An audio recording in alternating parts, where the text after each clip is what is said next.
Hey guys, Harris here, and if you're watching this video, I presume you have an iPhone 6, and if you do, you're probably looking to get the most out of it. So today I have 6 features or tips and tricks for getting the most out of your iPhone 6. Now some of these aren't iPhone 6 exclusive, some are kind of new iOS 8 features, but together they create a great experience. I'm going to show you how to get the most out of it. Coming in at number 5 would be under Settings, Brightness and Display, and Digital Zoom. Now you probably got this option right when you started up your iPhone 6 or 6 Plus, and this essentially controls how much zoom there is on your screen.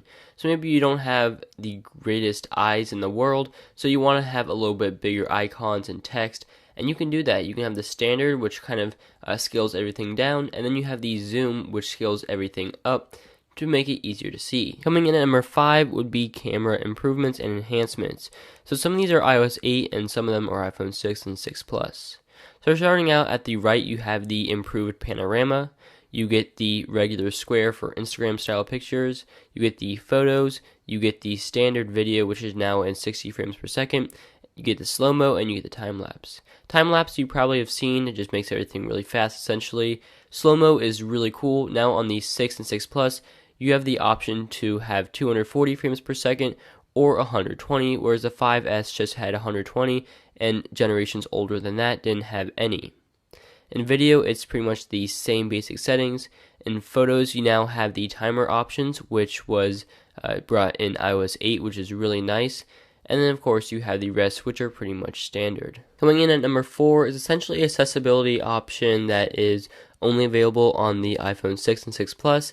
And if you double tap on the home button, not actually press, but just like tap on it, lightly press it without actually pressing it in, it basically makes your screen cut in half so that you don't have to reach up if you have small hands, or if you're just feeling too lazy to reach to the top, or if you just only have one hand available. You double tap that, it makes everything cut in half. You click on something and it goes back up to full size.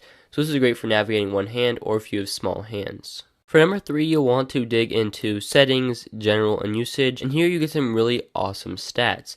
You can see your battery usage, time since last charge, and you can also see how your battery is draining, what apps or services are using it the most. This is really cool if you want to monitor your battery, see what's draining it, and what's not draining it. You also can get your storage options to see which apps are taking up the most space, and then your iCloud storage options as well. Coming in at number 2 is a feature that is definitely an iOS 8 feature, but it just has to be on this list. You probably know about this already, and this is custom keyboards. So if you don't really like the keyboard that's default, or if you just want something better, you can add your own custom third-party keyboard. Now there's a variety here, including TouchPal, Swipe, SwiftKey, and Flusky, which I've tried out, and they're all very nice. This essentially allows you to customize your keyboard, whether it's the color, whether it's adding swipe gestures, whether it's adding additional emojis, or whatever it be. You can customize your keyboard now, and this is an awesome feature that you should definitely try out. And rounding up my list at number 1 is something that was brought with the iPhone 5S, and that would be Touch ID. Now, more than just Touch ID, which is a great way to unlock your phone, also sign into the App Store.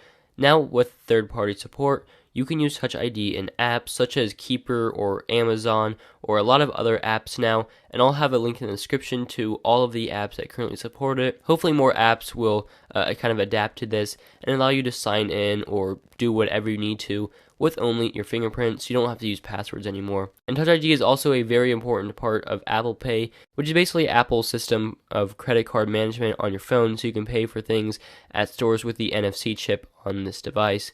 So Touch ID has definitely been upgraded. It's much faster, and it's also playing a much more crucial role in your iPhone experience.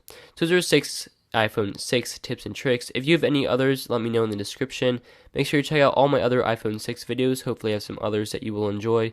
Make sure you give this video a like, and let me know any other videos you want me to make, and I'll see you guys all later.